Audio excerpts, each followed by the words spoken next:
देखि पारथुबे एटा गोटे मिर्चार प्लॉट रे अछि गोटे एकड़ मिर्चार प्लॉट है आ ई प्लॉट रे काଣା असुविधा होतला मु आपन पहला कहूची आपन माने सुनि न देखो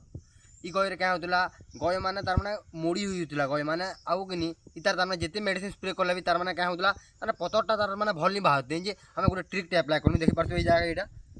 या ऊपर पतर देले भल देले पिको दे जगह हला ऊपर से एटा भंगा हला और तलसे आडू जेते न्यूट्रिशन दिया हला सार उस जेते दिया हला तलसे केना फ्रेश पतर माने देखो पानी छीटा देखो भल पतर आसी छे आउ हमर ई प्लॉट रे 5-7टा गय तो हेंता हेतिला जे तो सबू तो गय नि आसी बाकी 3-4टा गय तो गय गुटे की 2टा गय तार माने डैमेज होছে से गछ के हम घिची तार भाइरस स्टेज पड़े जे हम एटा फिकी देछु तो आपण माने ई ट्रिक के तार माने अप्लाई कर आपण माने कर गछ के किछि परसेंटेज तक तार माने ठीक करि पारबे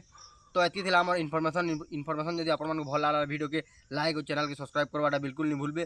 और जदि आपण माने इंस्टाग्राम रे देखु जन मोबाइल फॉलो भी कर नेबे तो बाय बाय।